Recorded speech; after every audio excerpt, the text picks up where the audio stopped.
Well, get ready to be even more overwhelmed because our next speaker isn't only the founder of AIM Property Development, but also the developer of the brand Özmal. Özmal was chosen the best mall in Russia in 2013. Next to this, he worked for brands like Coca-Cola International and Philip Morris International for over 15 years. Now, with a big round of applause, Melih Özkan.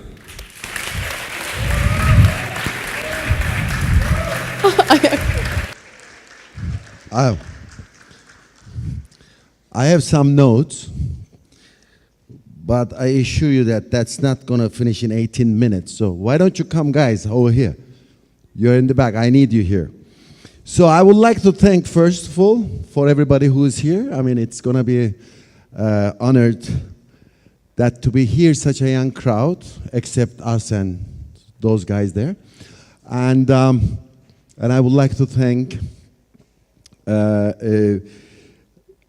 our friends and Selim Bora's son, Efe. I knew him when he was here, very little. So he called me, he said, Melih abi, I need you for this conference. And I said, no problem, and why not? And then I said, what is the topic? And he said, why not? So I didn't know what to say, and then I just concentrated on why not topic last night, midnight. And I put some notes, and I'm going to show you some pictures. Actually, I don't need that picture right now. You can put your X. Let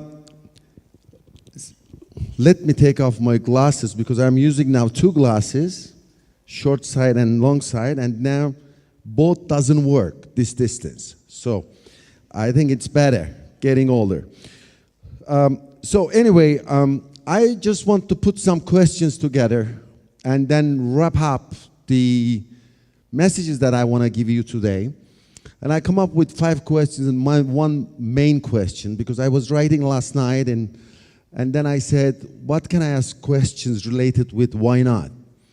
And then I come several questions. I said, okay, delete this, take this, and I said, why not you work hard to make all your dreams to come true? I liked it that. I mean, people have dreams, right? And then why not you contribute to make this world more advanced? That's also very crucial, especially today's world. Then that triggered me to another question. I said, okay, why not you make this world more peaceful for living? And then why not you make this world the home for every species? That's important because we are not alone in this world. And then why not you share your life with others and realize that life is a very short journey. And when I wrapped up these 5 questions and then I come up with the main question and I want to ask, why not you personally make a difference in this world? I don't need this guy. He's my ex-boss. Can you put X? Hello? Or, I mean, Jeff was my ex-boss. Hello? Do you see me? Great. X. I will come to that.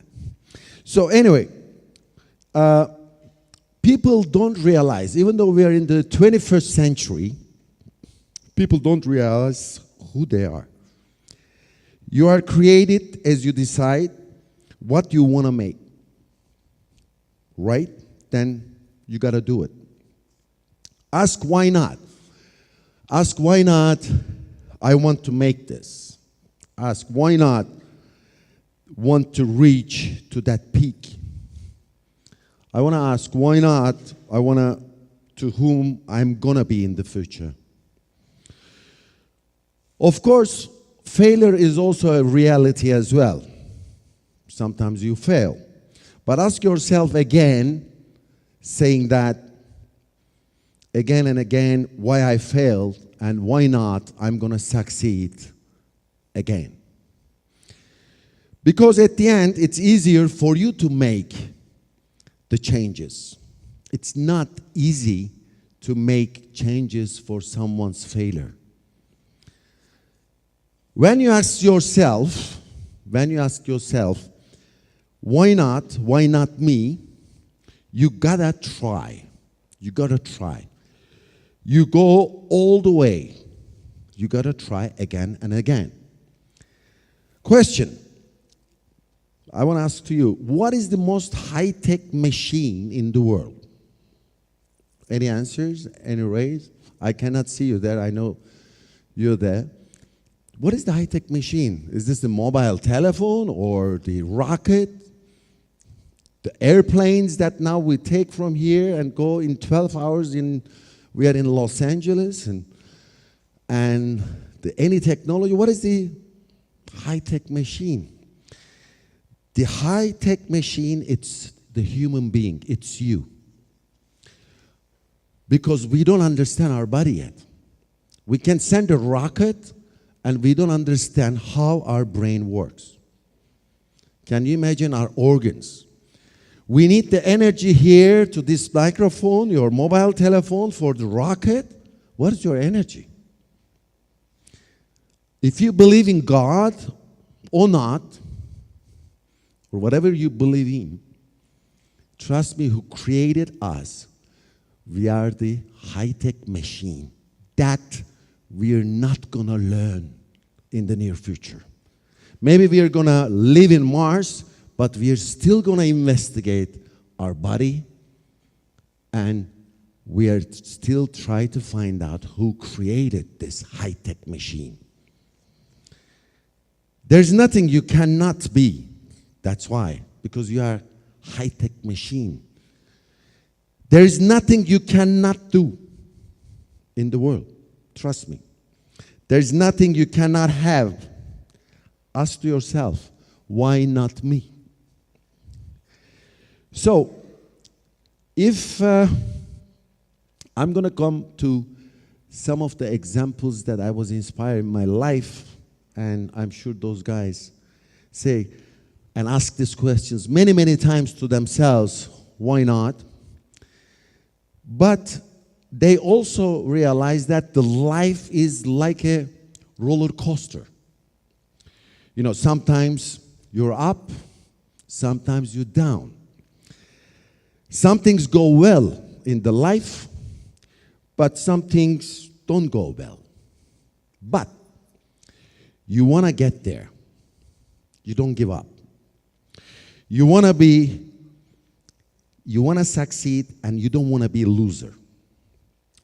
Then you got to challenge yourself in every stage of life and ask that questions. Why not? Why not you discover yourself again and again at any age? You got to find out who you are. Why not? Believe in yourselves to pursue your goals, desires, dreams, and not to fear from your failures, right? Why not? Why not? To contemplate this idea requires, above all, an open mind. A willingness to consider unusual ideas, to think outside the box, to explore the seemingly impossible. One of my friends told me last night over the phone, he said, Melih, I read somewhere that the purpose of education is to replace an empty mind with an open one. I loved it. It's also said that the human mind is like a parachute. It's only useful if it's open. How to predict the future?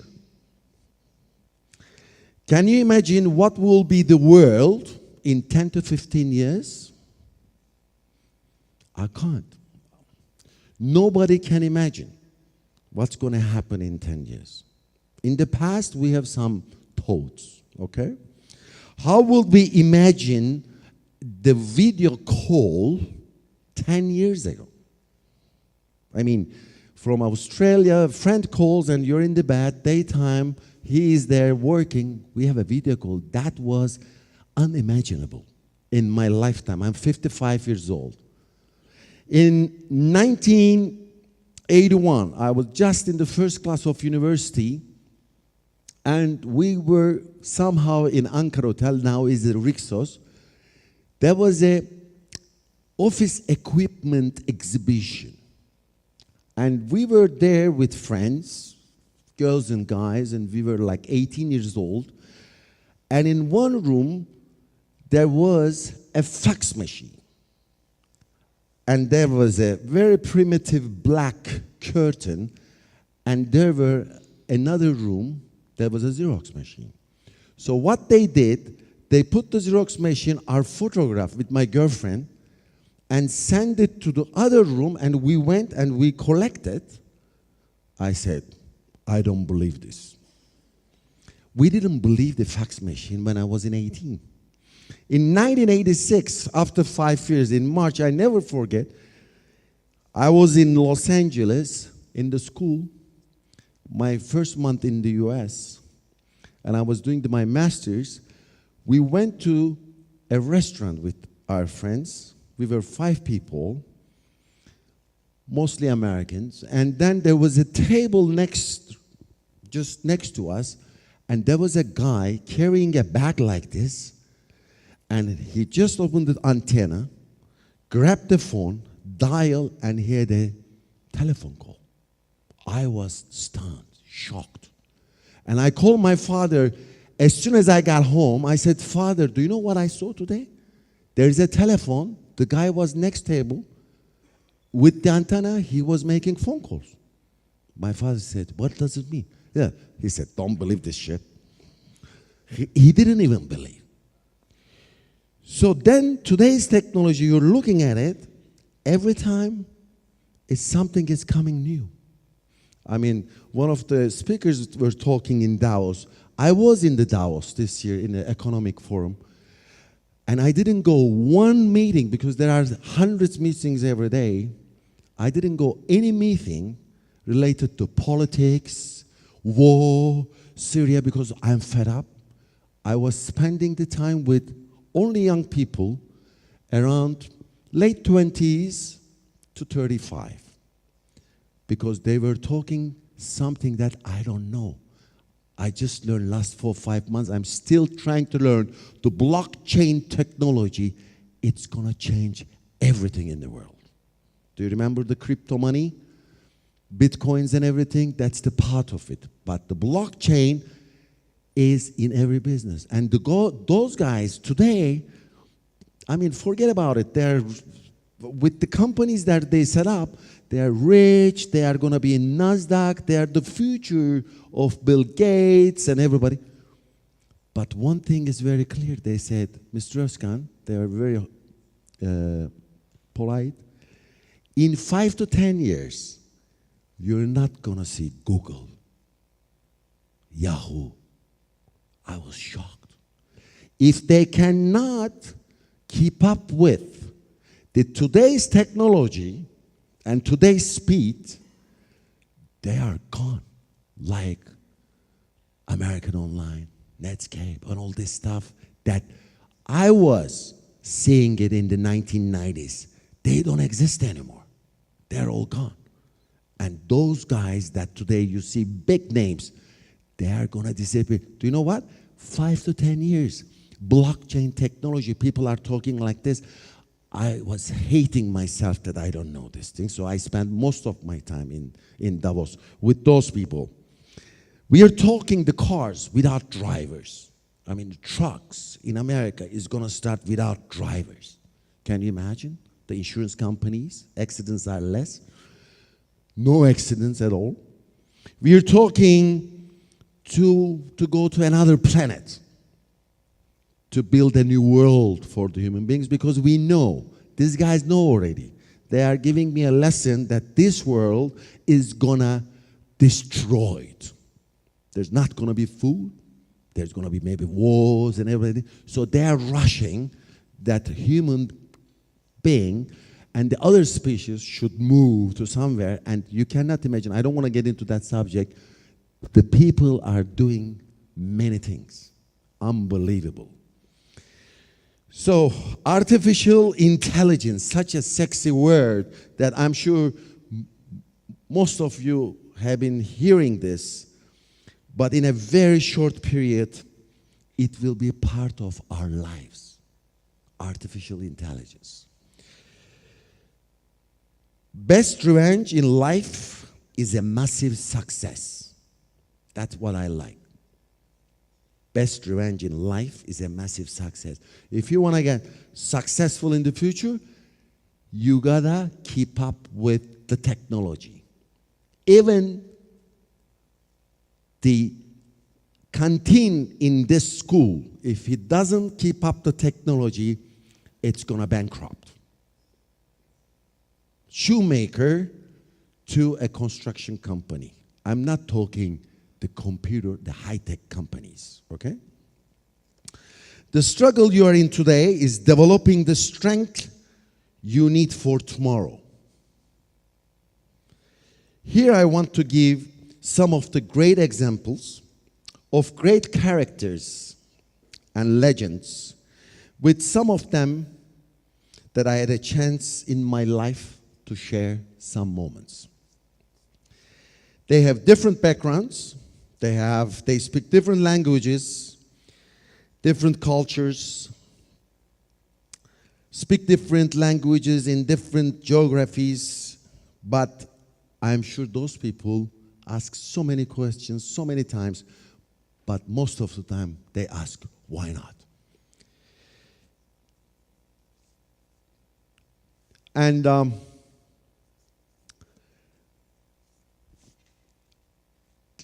okay, this is the guy. Okay, we can start now. X is over. It will come back. So, this is the guy. His name is Jeff Bible. He's Australian. I worked with him. He was the CEO and the chairman of Philip Morris companies in the world. He retired in 2002. And I still keep in touch with him. He's in health and lives in Connecticut, New York. When I decided to quit the company in 2004, I was 41. I said, that's enough. Being 15 years a professional, I was living in different countries. And I said, I want to be an entrepreneur. I want to do something. I was living at that time in Russia. So he came, he was already retired, but he was following me.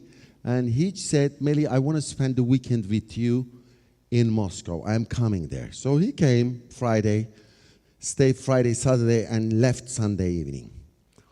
So he said, Melih, life is too short. So, I mean, he was my mentor. I was with him 2.5 days. Great guy, exactly at the age of my father. So he said, Melih, I like you, you're doing something, you're making a decision, but life is too short, unpredictable, and full of unexpected news. I said, what does it mean, unexpected news, Jeff? And Jeff was like very clever, very rich, very famous. He was serving for Wall Street, the New York Stock Exchange, board member. He was the chairman. He's still, by the way, in many, many companies board. And he said, Melih, life is unexpected news. I mean, your wife is unexpected news. I said, what does it mean? Because meeting with your wife is the coincidence at the school, whatever, then you have a wife. The life is a journey that I started in Australia. Then we moved to Switzerland, Geneva, and used to work as a chief accountant at UN, in UNICEF. And one day, they have a just newly born baby, 2 months, and he received the news from his boss that their section department is going to be closed. So they are going to be offered for other jobs in UN. So they offer him a couple of options in Africa. He come back home, he said to Sarah, told Sarah, his wife, He said, so Sarah, I have 2 jobs, okay? One in Uganda, one in Togo. And what are we going to do? And Sarah said, I'm sorry, I will never live in Africa with 2 months old baby. So what are we going to do? Go back to Sydney, Australia. Then you look for a job. He said, I was young, married, and I'm used to now Europe. I was excited, 2 years. So we were demoralized that night, and we used to go, we were very social. There are so many events, international in Geneva. So Sarah said, look, I had an invitation, but I don't have the mood to go to this opening of a great artist in gallery. So we're thinking, we're going back. I lost my job. Then Sarah come back and she said, why don't we go to that opening? Just, clear our minds. Let's take, a couple of glasses wine and come back. And he said, okay. So they went to that gallery, that opening. Last minute they decided, because first they decided not to go. Now they said, let's go.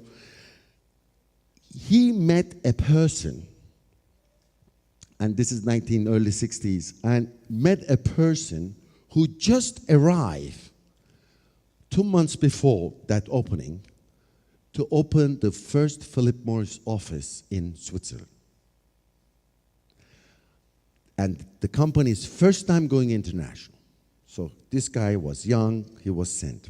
Like I was sent to Central Asia or Russia. So the guy met him, Jeff, and Jeff, he asked to meet with Jeff next day because Jeff told the story, look, I need some people here, this and that. Next day, they had a lunch, and he got an offer for 4 or 5 people in the office. Jeff got the finance job. Can you imagine? 30 years later, Jeff was the legendary CEOs, if you check, in the world. And he ran one of the biggest companies in the world. He ran the New York Stock Exchange 2 years.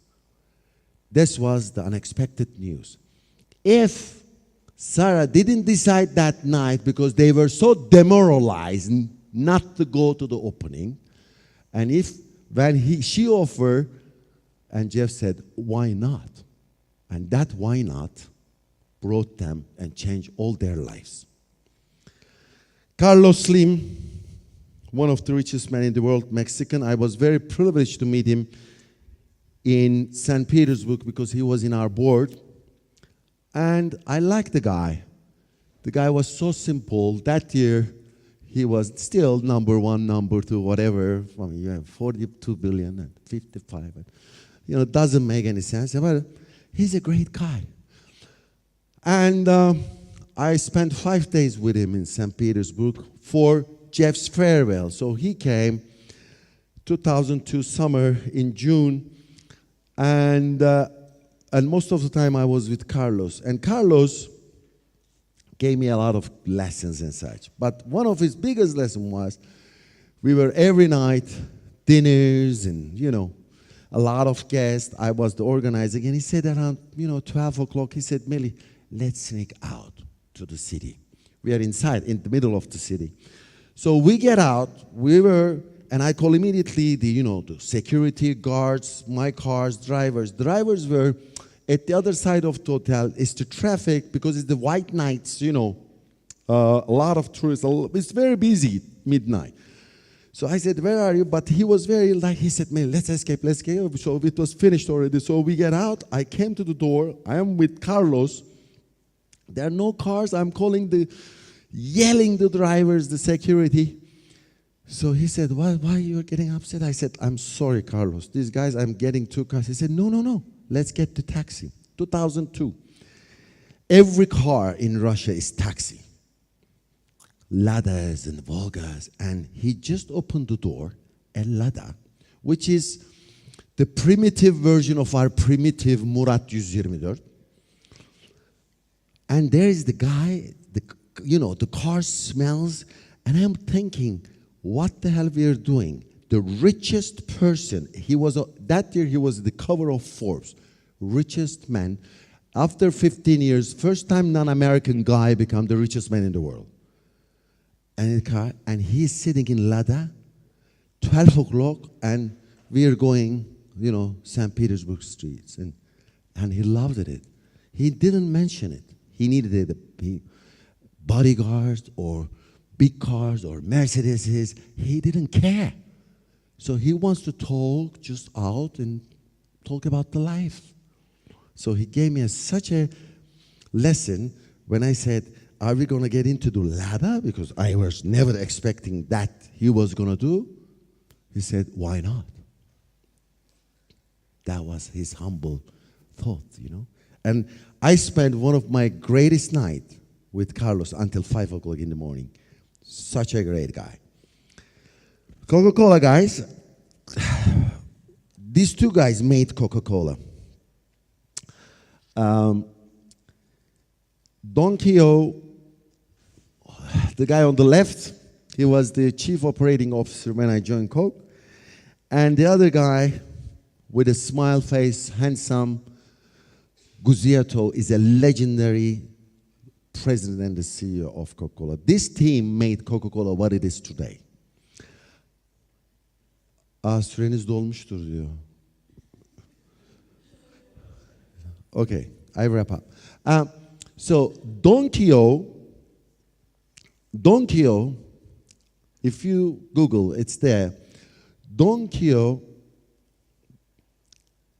was living in Idaho, and he got a just job with Coke as a salesman, and he was living in a very tiny house, and then he was going in the morning as a salesman, and then seeing this guy next door, just having a cigarettes and coffee, and with his bathrobe, just waving him.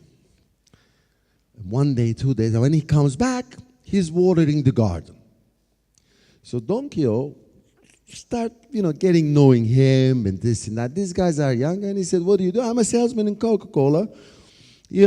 I just bought the house, 50 years mortgage. And then the other guy explained what he does. I'm in the Wall Street, I'm, trading, blah, blah. And one day, they got close friends, and the neighbor asked, look, I am now putting a company together. Why don't you be partner? And Don Keogh, he just died 2 years ago. He said, you know what? I don't understand the stocks. I don't know how to trade. He said, look, what I do, it's easy. I know. I'm working, you are like, watering the garden, smoking, and you're reading only Wall Street. He said, yeah, that's my business, Wall Street, and I trade. Let's have a company together. He said, look, I don't know. He said, why not? The other guy asked. He said, look, $10,000. He was asking to put, I can borrow even from my, friends if I don't have it, but 10,000. We're going to have 50-50 partners. Do you know who was the guy? The neighbor? By the way, he still lives there in Idaho. Warren Buffett. The richest trader in the world, and still the richest man, and a great man. And he lives at his same house, but he asked his friend, why not? And he rejected it. The life is like this. Don Keogh was not a poor guy. He was rich, but this is the guy, Warren Buffett. I mean, in 2008, he was securing the 2 banks because White House was asking him to save it. That's powerful. And he does, always he says, I don't do anything. I just trade normal stocks.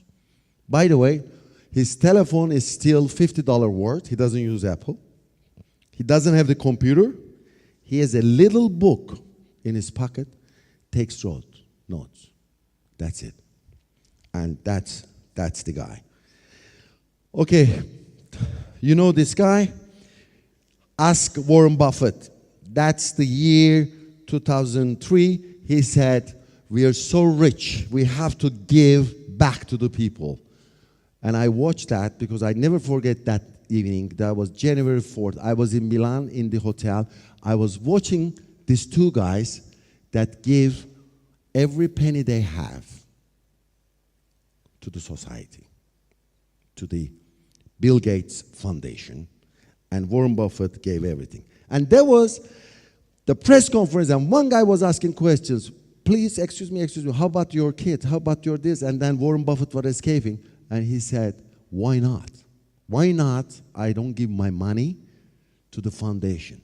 By the way, all Warren Buffett, he has many, 5 kids, I'm sure 15 grandkids, all of them are going to receive enough salaries all their life, not excessive, from the foundation for education, for simple living. And when he dies, all money goes, already did, all money goes to Bill Gates Foundation. Of course, how can I forget Steve Jobs, founded Apple in 1976, changed the world. This guy changed the world. And I remember him that when I joined in Arizona Thunderbird in '89, we have the computer called Next. He was fired from Apple. And he said, why not? I'm going to do another one better than Apple. And he did. I used it in our lab. We have the computer lab. We were using Next computers. And this guy said, why not? I'll do. Do you know what happened? After 5 years, they begged him to come back to Apple because Apple was bankrupting. It was going bankrupt. And he came back, and he changed the world. Now there's another guy, Elon Musk, is changing the world. You know this guy? From cars, the rockets, to the rooftops, the solar energy, you cannot imagine. And at the very, very, very young age. And he never fails, he never quits. He failed already the 4th time with the rockets. He said, I'm going to try again. Why not? I'm sure he asked these questions many, many times, every day. He says, human consciousness to ask right questions. And his right question is, why not? So let's go a little bit fun. I'm finishing. I'm sorry, 5 more minutes. This is the guy whom I met. I want to put also some colorful people, not business. Dizzy Gillespie. This guy, I love him. I love jazz. And I saw him, and I met him in Hollywood in 1987. He was in a little jazz club playing. I just stepped in afterwards. And then when I come, I said, Dizzy, I got to talk to you. After 2 years, he died. And I said, I want to meet you. He said, where are you from? I said, I'm from Turkey. And he said, Selamun Aleyküm. I said, how do you know this? He said, yeah, in late 50s, I was in the Gar Gazinosu in Ankara playing. And I was so admired with him, his chicks and his music and everything. So I saw that this crooked trumpet. I said, what is the story? He said, you know what happened? In the 1961, I was playing at my wife's birthday. And my trumpet, which was just sitting there, we have the recess and we're just making the fun. And the 2 couples get drunk, just fall down on the trumpet. And I don't have another trumpet.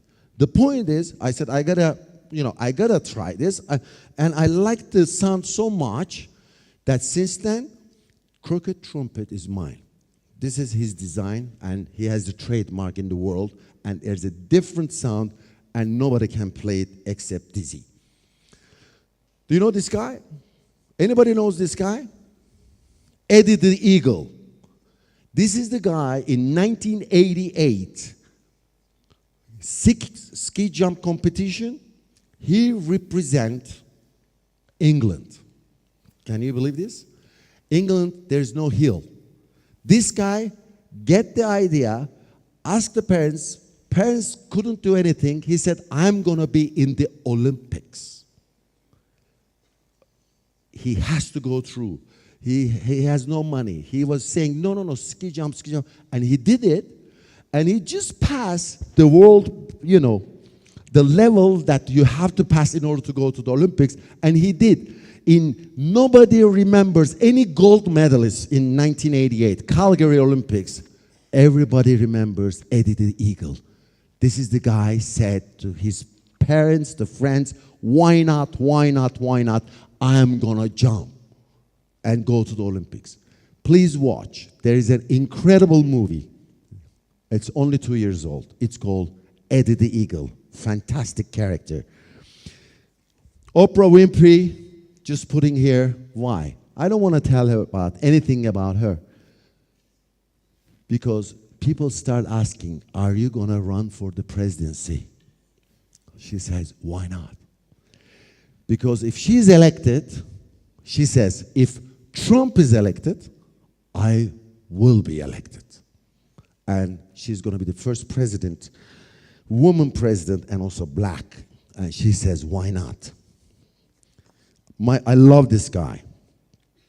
Again, my friend told me last night, do you know this movie? You got to see this movie. One Flew Over the Cuckoo's Nest. This is, I watch, I think, 100 times. 1975, Milos Forman. This guy in the Met House, Mark Murphy, played by Jack Nicholson. And he wants to escape with the Met people, trying to move the marble fountain.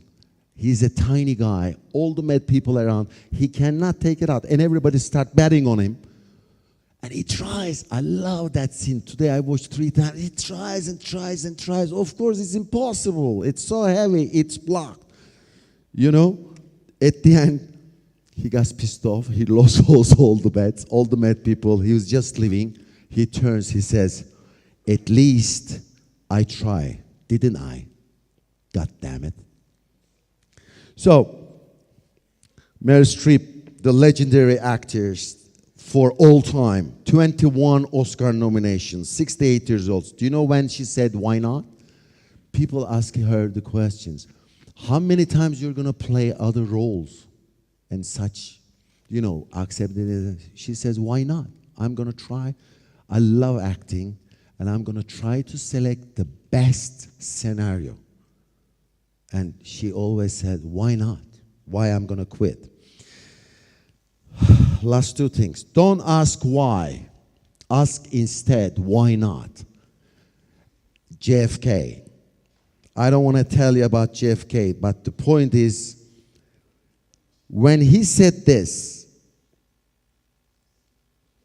they got this quote from the real quote. He said, the problems of the world cannot possibly be solved by skeptics and cynics whose horizons are limited by the obvious realities. We need a man who can dream of things that never were and ask, why not? Amazing. That's why in a very young age, he died, but he left many things behind.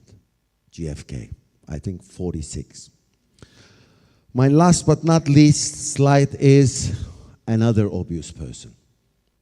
I love that person. That's our father of Turks.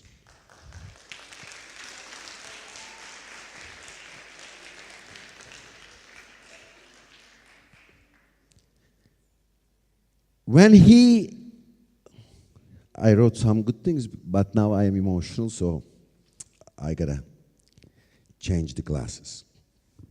Okay, that's there. When he quote, I put this picture because I love him. I mean, such a dress, huh? Nobody can dress like him today. Nobody. No fashion designers, nobody. When he quote, the major challenge facing us is to elevate our national life to highest level of civilization and prosperity. He knew that. He was the man, like the JFK said, he was the man, had dream of things that never were, and ask, why not? Atatürk's revolutions were in political, social, legal, culture, economic spheres. And all aimed at rapidly transforming Turkey into our modern state. Today, all we are here, I'm here, we're talking, you're here, we're doing some intellectual session here because of him. Without him, we wouldn't be here. Can you imagine, in a short period of time, he had reforms from language to clothing and from civil rights for women to secularist reforms. Mustafa Kemal Atatürk was truly the biggest dreamer who asked himself every day, why not?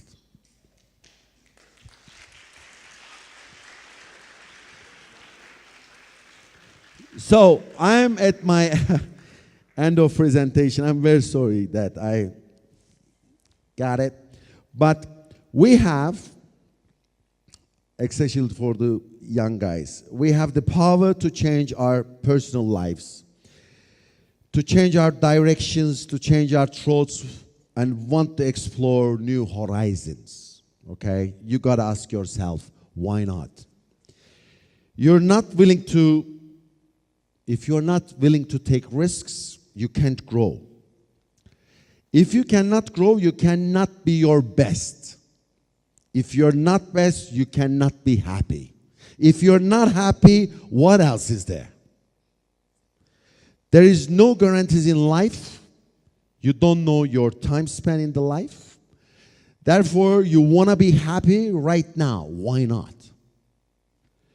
You deserve to be happy. You gotta commit to yourself that you're gonna be happy. Why not? At the end of enjoy your life, the nature, your dog, your family, your wife, your lover, if you're married, don't love her, love wife, and give your love, why not? Give your energy to the others. Share your life with others. That's the most important thing. Get motivated to life, emotionally, spiritually, energize yourself. Why not? Why not to stand up? I think I have the one video, I'm finishing this. Why not to stand everybody? I want everybody to stand up. Please, guys, stand up. Everybody stands up. And let's stand up, everybody. And why not to hug each other? Next out, give the energy. Let's hug each other. Let's kiss. Kiss everybody. And this is the video. I want you to give the energy and say it. Music up. Let's dance.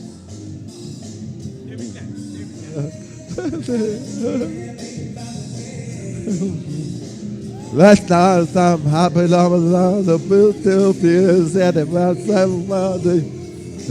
Some happy love, the beautiful.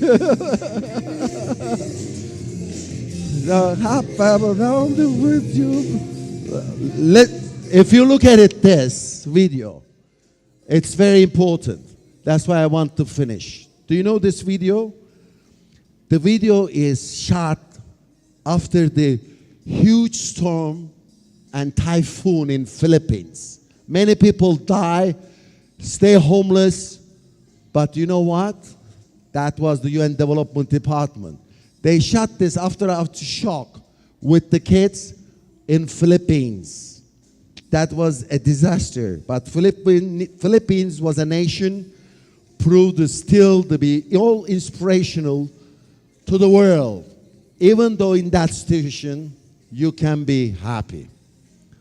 Why not to be happy all the time? Thank you very much.